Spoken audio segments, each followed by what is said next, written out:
халқымыз бақлы әдеселерінің инкишафы хаберлер информацион программасында тақдим етіле. Селям алейкум, урметлі телесерджілер, студияда Фадиме Сейтмаму чалыша.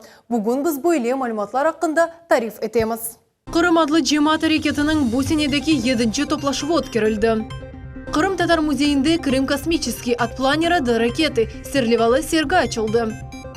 Қырым Cumhuriyet көй қожалығына малие ярдым айырылуы, кадастр комитетінің іші, ведигер мевзулар Devlet Шурасында музакере етілді.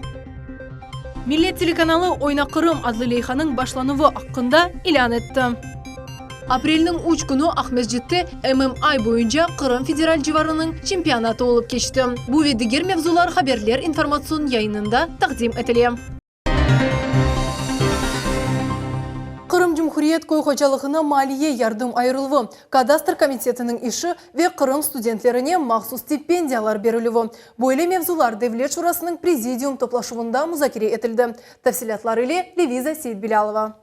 Бұл сәне Қырымның көй қожалық сасы Devlet ярдымы оларақ 3,5 миллиард рубль әлде етежек. Параларының 3 миллиарды федераль бюджеттен. Көй қожалық назиры Анатолий Григоренконың сөзлеріне көре, бұл сәне яны бақчалар ве юзум бағлары отыртылачақ. Яны техниканың алынмасы да көзде тұтыла. Елінің сонына 9 километр суф ағлары ве 36 километр газ ағларының кечірілмесі планлаштырыла. Екібін 16 сәне отыртылачақ мейданның 3-тен 2 пайы енді сачылғандыр. Проведен пересев яровыми зерновыми культурами на площади 900 гектаров, в том числе зерновыми и зерновоборами на площади 140 гектаров. По оперативным данным на 4 апреля 2016 года яровые культуры посеяны на площади 151 тысяч гектаров, в том числе ранние яровые культуры 150 тысяч гектаров, из них зерно 84 тысячи гектаров. Регистр ве кадастр бойынша Devlet комитетінде, яны Госком регистрде вазиет эвел олғаны кыбыда қалды. Күн юзлерден инсанлар мұражат еті, амма невбетте тұрғанларының сайысы тек арта. Комитетінің елбасшысы Александр Спиридонов айтати, Қырым чоқ функциональ мерkezlerinin açılmasında muhtaç. Учетно-регистрационные услуги должны предоставляться населению исключительно на базе многофункциональных центров. Та же республика Татарстан идет с опережением, и уже все 100% заявок люди подают исключительно в системе многофункциональных центров. Однако на территории Республики Крым в настоящее время сеть МФЦ начала работу в полном объеме. Bundan da gayrı Қырым Али оқу yurtlarının студентlerine махсус стипендияларының берілмесі аққында қарар алынды. 8.000 рубль мигдарында пара мүкефатларını 50 студент алacak. Мы исходили из уточненных данных количества студентов, обучающихся в научной форме обучения в каждом из вузов Республики Крым в 2015-2016 учебном году. Мебуслар апрель 20 күніне планлаштырылған Devlet Шурасы топлашуының күн тәртібіні да таздықладылар. Левиза Сейтбилялова, Дмитрий Низовой, Миллет үшін. Қырымға четтер мұсафырлер вересми еетлер келмекте. Бүгін Қырым Cumhuriyeti'nin Назирлер Шурасында İcra Комитетінің векелері Исветчияда Русия Федерациясының консулыны қаршыладылар ве Ярымаданың туристик инкишафыны музакере еттілер. Бұл көрішівде мұхбиріміз Алиме Кайбулаева болынды. Исветчияда Русия Федерациясының консулы Карл Экштайн субет девамында акимиет векілеріне Ярымадада Русия халықларының елу адлы туристик маршрутыны тешкілетмеге теклиф етті. Оның айтқанына көре Қырымның қиметі бұчоқ миллетлі иялы урфадетлер ве медениет. Айна оларны туристик сасында инкишаф етмеге кереклігіні қайдетті. Моя идея сделать вдоль этих хребтах от Балаклава до Судак по вершинам такой горной тропинки, где есть такие домики, гостиницы, и это называется «Дорога народов России». Чтобы и каждая гостиница, каждый ресторанчик в духе одного из народов России, чтобы можно одновременно познакомиться с преимуществом России. Назирлер Шурасының рейс муавины Руслан Бальбек Қырым Cumhuriyeti'nin акимет векілері әрдайымеш бірлікке азыр олғанларына білдірді. Естественно, есть желание двигаться вперед, развиваться. И наша активность как раз-таки объясняется тем, что через экономику, через политические процессы, желание и у власти, и у общества развиваться, двигаться вперед. И, естественно, наша главная цель – это сделать Крым вот таким вот привлекательным регионом, который бы действительно вернул вот прежние бренды, которые были вокруг Крыма. Исвечияда Русия Федерациясының консулы Карл Экштайн Қырымда 17 апрель күніне қадар болынacak. Бұл вақытта она Ярымаданың мұйым ерлеріні зиярет етмеге теклиф етежеклер. Алимек Айбулаева, Асан Зивадинов, Миллет үшін. Қырымның вице-премьер назиры Руслан Бальбек чет эл инвесторларынан көрішті. Көрішівді Италия ве Тунистен келген иш адамлары Қырым акимиетінден Ярымадада айван асыравчылық ве осымчылық бойынша лейхаларны омырге кечірмек үшін кираға 500 гектар сорадылар. Руслан Бальбек қайдытты ки Жумхурият акимиеті чет-эл инвестициялар артмасыны истейлер. Регионның уникаль аграр имканиетлері исе қой хожалық саасында лейхаларны мувавақиетнен еріне кетірмеге имкан бере. У нас все есть для того, чтобы перейти вот в рабочий формат. То есть это и необходимая нормативно-правовая база, которая создает выгодные экономические условия. Это желание власти, еще раз повторюсь, это природно-климатические условия. Тунис Русия тижарет санай палатасының векілері Қырым шарап заводларыны себзе ве мейва өстірілген мүйсеселеріне зиярет етежеклер. Олары чун танышып экскурсия кечірілежек. Зияретнің сонында чет ел шериклерінен ішбірлік аңлашмасыны имзаланмасы планлаштырыла. Ахмеджетті Қырым татар милли театр бинасында Қырым адлы жемат әрекеті Қырым татарларының 7-ші көрушымны кечірді. Топлашуларының эсас ғайысын бұл ватандашларымыздың проблемаларыны ешітіп, оларының чезілмесі оғырында әрекетлер yapмақтыр. Топлашуда телевизион тақымымыз болынып, бұл ақта Левханы азырлады. Топлашев адет үзре Дуванин башланды. Дуваны дин hocасы Раим Гафаров оқыды.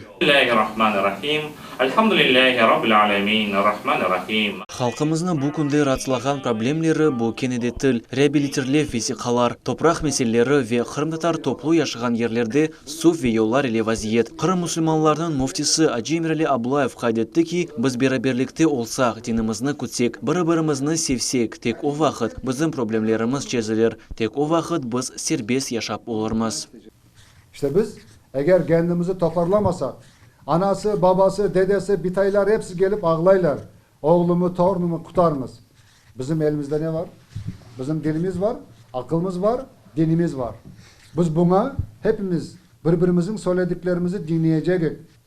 Fitne fesattan, öyleyken bu böyleykenden biz uzağa gitmek ağalarım. Bu devlette bağışlama yok. Pek yaxşı bilirsiniz. Ne yapmak gerekir? Demek kanuna uymak gerekir. Başka yolumuz yok. Bugün bizim dinimizi kütmek için, yaşamak için ezanımız, camiler, ehli sünnet yolunda, doğru yolumuzda izin var iken bu yolda yaşayacak, bu yolda gidecek. Başka yolu yoktur. Келген мұсафирлер Белый 5 ве Белый 6 қасабаларында базы меселер олғанны хабер еттілер. Қырым жемат әрекетінің yolбашчысы Ремзи Ильясов бұл проблемлеріні ешітіп, меселені теренден огренмек мақсады ile Белый 5 ве Белый 6 қасабаларын векілеріні бұл hafta қабыл етежегіні білдірді. Оны мұтлақта керек огренмеге башта. Планларда не бар, проектлерде не бар, не yapmak керек. Çünkü böyle bir kereden айтып yaparıq деп, yalancı men olmağa istemiyorum.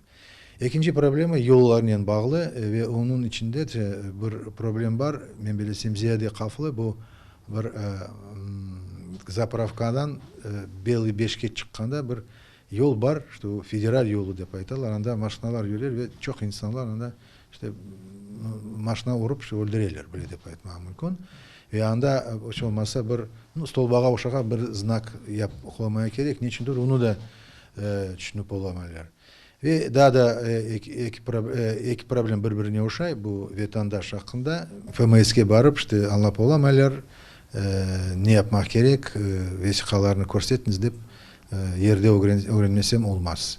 Гражданлық мәселесі де диққатсыз қалмады. Базы ватандашларымыз Русия Федерациясының гражданлығыны алып оламайлар. Миллетлер ара мұнасибетлері бойынша Русия Федерациясының президенті Огынде Шурасын азасы Эскендер Белялов топлашов черчевесінде қайдетті. Бұл проблем ең мұйым проблемлерден бірісідір. Оның чесілмесі үшін Эскендер Белялов Ремзи Ильясовның береберлікте Москва шеріне yol almaға планаштыралар. Мен бұл doğrusunda kağıt президентке yazdım.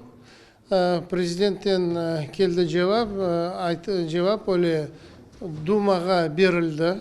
Мені yazған киятларым и ФМС, Русияның ФМС-не девлетіне де берілді. Біз беклейміз, шында анда недайын болacak жауап. Ремзибейді берді doğru Думаға киятлар жіберген еді Русияның Думасына. Анда да біз шында беклейміз жауап. Нешін десеңіз, бұл бек ciddi mesele bizim vatandaşlarımıza. Nişin soylarımız var, tanışlarımız var. Her bir insanın etrafında bayağı insan var. Nişin o meseleni çözmek gerek. Намус тешкілятын рейсі Дилшат Ильясовның фікірінже халқымыз арасында ең мұйым меселе бұл бірлік меселесідір. Бұл фікірні отоплашуда сеслендіріп, акимет векілеріне оның чезілу фиоларыны қыдырмаға рижа етті. Бірлік не için bizde bugün yok? Çünkü 23 yıl içinde Ukrayna'nın da hüküm sürgende biz mecliske işandık. Meclis bütün bizim meseleleri koyacak ve bütün meselelerimizi çözecek degen fikirle biz birbirimizden bağımızı joyduk. Аталар сөзлерімізде айтыла ки, халыққа қошылғанын гонылы тоқ, халықтан айрылғаны юзы yok. Қырым жемат әрекеттің невбетекі топлашывы апрель 9 күні еді қою шерінде олмасы планштырыла. Абдулла Джосман, Алишер Алимов, Миллет үшін. Шымды есе халғара хаберінден таныш олыңыз. Кечкен ратлық күнлері Нагорный Карабах адлы ерде этник сияси зидиет бірден кергінлешті. Эрменистан бұтын сыңғыр бойынша танклар, авиация ве артиллерия құлануы еле Азербайджан ордусу басқаны ақта білдіре. Азербайджанда мескен ерлерде Эрмени тарафтан атулар ақта айталар. Шымдыки вақытта 30 құрбан ве 200-ден зияде зарарланғанлар ақта белі. Уруп йықтырылған учақлар ве зарар көрген танклар ақта хабер беріле. Нагорный Карабах себебінде екі мемлекет арасында чатышматта 1988 сене февраль айында башланған еді. О вақыт Нагорный Карабах Мұхтар Велиеті Азербайджан Жұмхуриетінден чықмақ ақта білдірді. 1991 сене сентябрь айында Нагорный Карабах Жұмхуриет яратылған еді. Арби зидиет кетішатында Азербайджан Нагорный Карабах незаретінден жойды. О вақыттан берлі халқара топлылық шу жүмледен Русия дайыма визиетіні доғыртмаға тырыша. Қырым-татар медени тарихи асабалық музейінде Крым космический от планера до ракеты серлевалы сергі açılды. Сергіде космонавтика ве авиацияның ilk басамақлары акс етіле. Серге Қырымда илкері нумайыш етілі. Стендлерде белі авиаконструктор ве космос техникасының мутихаслары оз ұшыны ұзын сыр тезлігінде башлағанлар ақында левхалар тасверлене. Кезле ве Ахмеджет космос аляқа мерkezінде бірінші айның фоторесімлері, радиосеслер ве башқа мерақлы açылувлар тағдым етілген. Космонавтика тарихы Совет Бірлігінің екке дефа қараманы. Белі үшінші сынавчы Амитхан Султанның адынен сық бағлыдыр. Данную выставку, которую вы увидите, Бұл сергі Москва шерін космонавтика музей тарафындан тақдим етілі. Бізім космонавтика ве авиация инкишафына Қырым-татар халқының садық оғылы Амитхан Султан бұйық есе қошқандыр. Шу себептен тарихчы Андрей Симонов космонавтика ве қараманымыз ақында бізнен яны малюматлар иле пайлаша. Тамам бойынсан ярдымы иле сергі бүгін ярмадамызда тақдим етілді. Истегенлерінің епісі сергені апрелін 10-на қадар зиярет ете білірлер. Мавиле Юп Акимбекиров, Миллет үшін. Қырым Жұмхуриетінің экология ве табиат назірлігінде коллегия топлашывы олып кешті. Корушывды кешкен сененің нәтижелері музакире етілді. Тәсілатлыжа бізім левхамызда.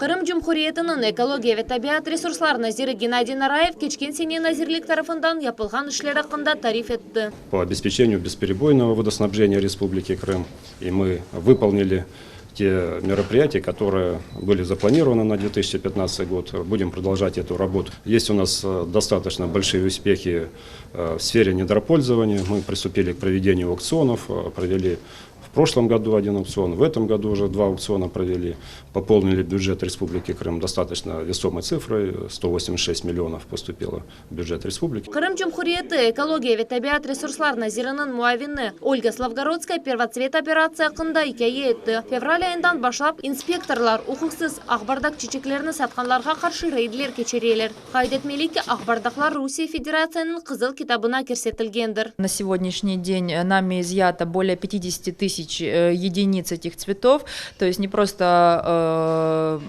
привлекаем нарушителей, которые осуществляют торговлю краснокнижными растениями. Несколько рейдов на территории Керченской паромной переправы у нас было, то есть пресечены попытки в особо крупных размерах перевести с территории Республики Крым подснежники. На сегодняшний день большая часть виновных лиц наказана, решение о наказании и конфискации принимают суды, большая часть материалов в судах. Bundan gayrı yaz mevsiminde hayvanların foto çıkarganlarga nisbeten para cezası beklenecek. Teşkürevler keçirildi. Olar para kazanmak için hayvanlarını sıcak güneşte satlarının tutalar. Bunun beraber nazirlik kanunsuz çöplük toplangan yerlerini yok etmeye tırışa. Yaz mevsimine kadar bu mesele çözülecekini akta vade etildi. Мы выявили уже более 350 свалок отходов, наказали 4 юридических лица на сумму штрафов от 100 тысяч до 250 на каждого. Ведем системную работу. Из 350 свалок на сегодняшний день ликвидировано более 200. То есть работа продолжается. Вместе с органами местного самоуправления работаем над ликвидацией свалок и надеемся выйти на показатель к началу курортного сезона к очистке Крыма в полном объеме. Toplaşıvda geçken senenin neticeleri müzakere edildi ve kollegiyanın anlaşma tüzüldü. Safiye Şugurova, Umir Mustafaev, Millet için.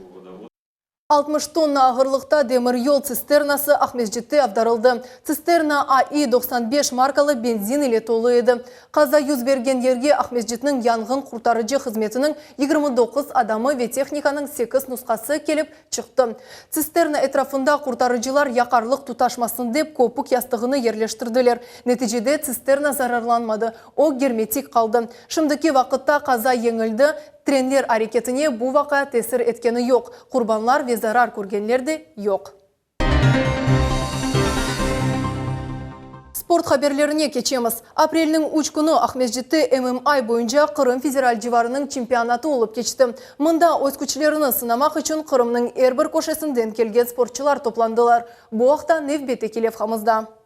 Чемпионатқа hazırlık көргенде bir sıra sualler peyda olas. Ve bu suallerini çözmek için Kırım Federal civarı boyunca federatsiya yardım etmekte. Bu federatsiyanın prezidenti Remzi Halilov haydetti ki yaşlar sağlık ömür alıp barmaları için tamam böyle turnirler ötkerilmekte. Körümlü tedbirge hem federatsiya hem de sporçular ciddilikle yanaşıp faal surette hazırlandılar. Сегодня у нас Bu yarış spor takviminde bizler için en mühimdir. Onu teşkil etmek için biz çok güçlerimizni sarf ettimiz. O çok yaxşı keçi, biz pek kuvanamız.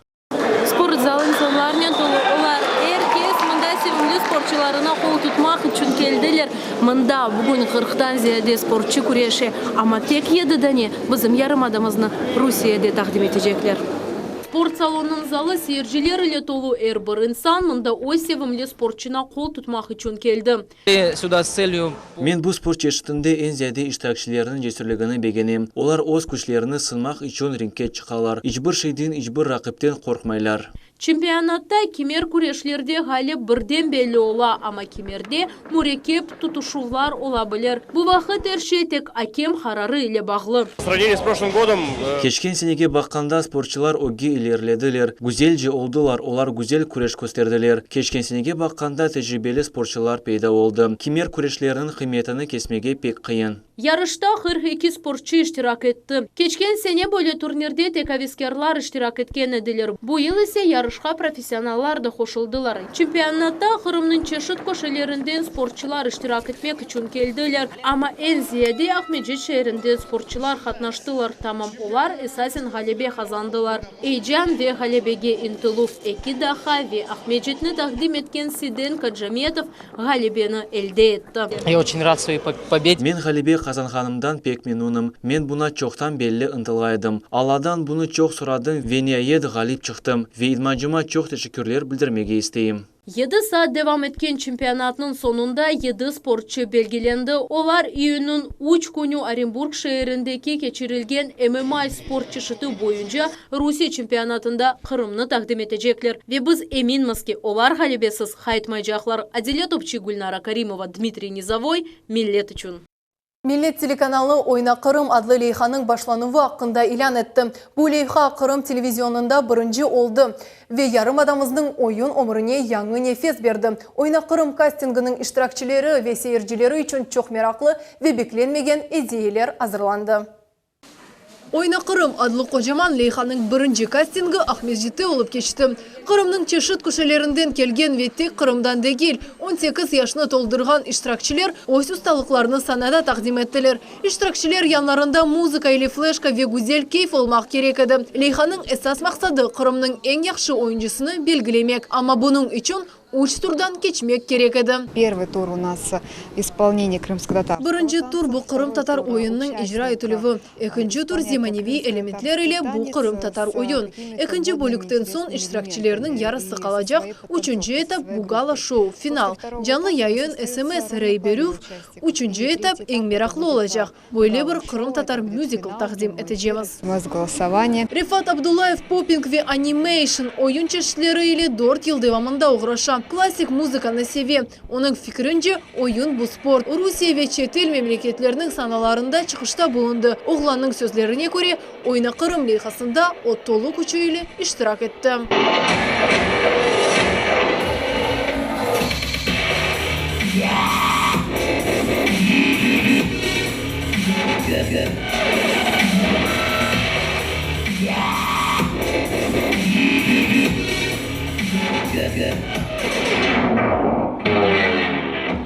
Не первый проект и не последний, поэтому я не нервничал особо. Просто вышел и показал то, к чему я тренировался. Yanardağ ansamblinin iştirakçısı Lila Şukri Dulber kızı adlı oyununu takdim edip ikinci turga geçti. Yarışta iştirak etmek o için şahsi gücünün sınavıdır. Kız ayta ki çıkışta bulungan zaman en esası korkunu unutmaktır.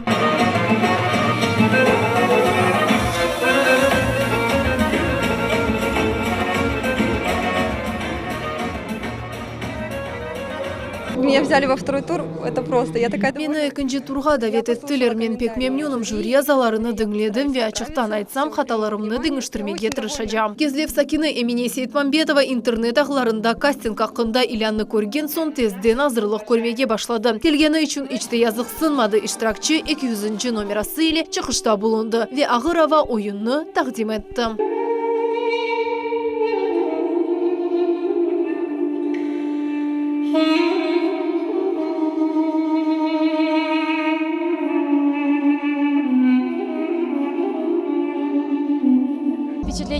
Pek kuvanam, menin kuvancım tekrarlanmazdır. Sonki 3 yıl devamında bu menin sanağa birinci çıkışım oldu. Men epısını beğendim. Endi men sanağa kaytmak isteyim. Bu menin hayatım, bunun men yaşayım. Casting 7 saat devam etti. 3 rakamı bir simbolik rolünü oynadı. Yani 3. April günü 3 kişiden ibaret olgan jüri, bular Kırım'da nam kazangan sanatkar Nazire Emir, halkara festivallerinin iştirakçısı Alim Seferov ve Mandarin oyuncu mektebinin reberi Vera Bilalova oldular. Onların kaydetkenine göre iştirakçılarının hazırlanmaları yüksek oldu. Я вижу сразу танцора. Men perspektiv oyuncunu göreyim. Birinciden o karizmatik, onda ritim var, o etkenini bileyim. Çünkü oyuncu bu tek hareketler değil. Bu yürek, gönül ve onun tez suratları. Tedbirde iştirak etkenler arasında tek 13 oyuncu geçti. Casting devam etti. Tekrarlayımız. Oyuna Kırım 18 yaşını yetken ve bu yaştan büyük oyuncularını davet etti. 3 tur bitken son Galip Kırım'ın en yaxşı oyuncusu gibi belli olacak ve Grand Prix kazanıp 100.000 ruble bakşuşka layık olacaktır. Fadime Seyitmamut, Sabriye Halilayeva, Ruslan Xaxlov, millet için. Bu noktada yayınımız sonuna etti. Men ise sizge evingizge tek iyi haberler kelgenini tileyim. Görüşmek üzere, sağlıkla kalınız.